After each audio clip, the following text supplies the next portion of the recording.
As minhas aulas funcionam de uma maneira bastante diferente daquilo que estamos acostumados a ter como aula.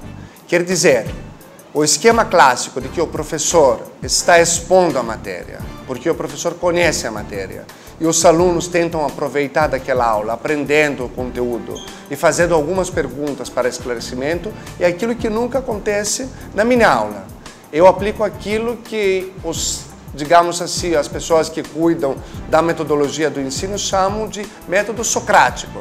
Mas esse nome não é tão importante para mim porque não tem nada de mágico, não tem nada de muito elaborado. A ideia básica da aula, que dá todo o seu diferencial, é o fato de que o aluno é protagonista. O aluno é protagonista em duas etapas. Primeiro, antes da aula, em casa, na biblioteca, ele faz uma preparação com base em um texto. Cada aula minha, tanto de introdução ao direito, como de direito constitucional, de ética, várias aulas, seguem sempre o mesmo roteiro. Então, o primeiro passo é o aluno que, de alguma maneira, vai ler com muita atenção um texto. O objeto da aula será discutir de vários pontos de vista aquele texto. O segundo passo é quando começa a minha aula. Desde o começo até o fim da aula, os alunos vão ser estimulados a apresentar os seus pontos de vista, sempre com base no texto. Então, com esses dois passos, conseguimos, no chamado método socrático, tirar o privilégio de conhecimento do professor. O aluno não é pego de surpresa de uma pessoa que se preparou para dar aula. O aluno está lá, sabe do que nós vamos falar. Hoje nós temos um texto específico na aula, 2 pareceres escritos sobre um caso, e todo mundo vai discutir. Os critérios para a definição do direito depende tanto dos interesses quanto de verdade e justiça, só que para o autor, o professor, ele acredita que ele defende a ideia das interpretações socialmente úteis. Logo, isso faz o aluno um verdadeiro protagonista. Isso não é um populismo para dizer eu gosto dos alunos, os alunos são protagonistas. Eles conseguem conversar entre eles com base naquele texto. Na minha aula, sempre, ou quase sempre, estou chamando 2 alunos da sala, que não são preparados para tanto, não são avisados, naquela hora são chamados 2 alunos para sentarem na frente. Eles são aqueles que durante a aula vão ter um papel, digamos assim, mais de destaque do que os outros alunos. Isso tem algumas explicações. A primeira explicação, por que eu estou fazendo isso? Porque eu preciso também avaliar se realmente todo mundo leu. Então, a primeira coisa que eu faço é que aqueles 2 alunos vão ser chamados e eu vou ver se eles realmente leram o texto. A segunda, digamos assim, finalidade, além daquela pedagógica de avaliar se o senhor José leu o texto, se ele realmente se preparou para a aula como deve, porque se eles não se prepararem, a minha aula é uma catástrofe. A segunda finalidade é o fato de que eu, novamente, tiro o papel do professor, não sou eu que estou na frente. Como que ele aproveita da aula? Através de um papel ativo. Quando o aluno lê o texto, como estava explicando antes, e também na aula ele vai discutir, vai questionar o colega, vai até um pouco levantar o tom da voz, vai dizer, não, eu discordo de você. Ele vai fazer uma colocação combinando o texto que ele leu, talvez com outro texto que ele leu em outra aula. Então, esse papel ativo permite com que o aluno possa, durante a aula, ter uma postura ativa, aproveitando muito melhor do conteúdo. Mesmo que uma solução seja, uma determinação do juiz seja errada, ela não perde a sua validade.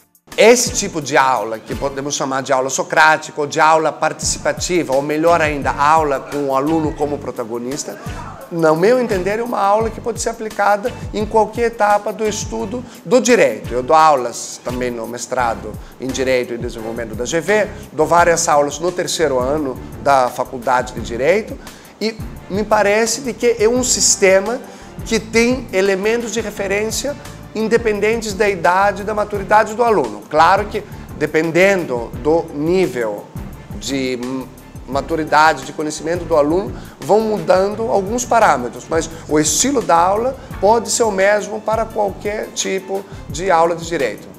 Podemos perguntar se os alunos gostam ou não gostam dessa aula. Eu vou dar uma resposta em 2 etapas. No momento em que eles estão tendo a aula, eu acho que eles não gostam muito.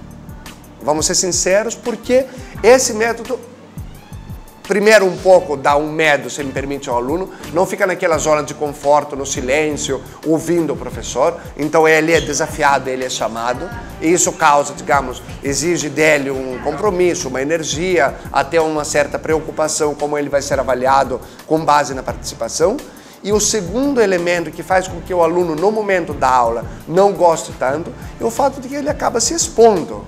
Ele precisa dar uma opinião, ele tem um controle da sala, o outro colega vai dizer, eu discordo de você. Ele pode demonstrar de que ele não leu o texto. Por exemplo, na aula de hoje, uma aluna entendeu um ponto específico da aula de maneira exatamente contrária àquilo que estava no texto. Aí um colega disse, não, o autor diz exatamente o contrário, que era um erro daquela leitura, se não era nada grave. Só que naquele momento, então, além de você ser muito demandado, muito desafiado, também você está se expondo, está dando a sua opinião. Eu acho que o autor é de direita. O seu colega diz, não, ele é de esquerda, para dar um exemplo assim, muito infantil.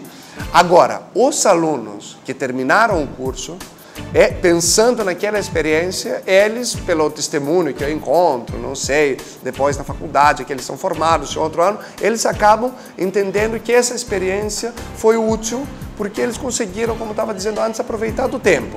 Mas não é uma aula agradável. Um dos grandes problemas e das questões de maior cuidado é justamente a avaliação. Porque entre os tantos riscos que o método socrático coloca, que os alunos e os professores devem assumir, é o risco de uma avaliação mais subjetiva, talvez, do que a avaliação tradicional. Quando eu estou falando em participação de 20, 30, 40 alunos, claro que cada um tem uma percepção diferente. Eu preciso dar uma nota de participação, que a princípio é 1/4 da nota final, com base nas minhas percepções subjetivas. Então, isso causa, novamente, um certo risco. Ou seja, uma parte, 1/4 da nota, basicamente, isso não é uma regra absoluta, mas funciona nas minhas aulas mais ou menos por aí, é baseada na participação ativa na sala de aula. Eu estabeleço previamente alguns critérios. O aluno deve mostrar que ele lê o texto, que ele se preparou, então seria o ponto do conhecimento. Em segundo lugar, o aluno deve contribuir de alguma maneira para o andamento da aula, que seria o quesito originalidade, o quesito contribuição. Então, avalio a participação, aquele 1/4 da nota, com base no conhecimento e com base na sua capacidade de acrescentar alguma coisa à minha aula.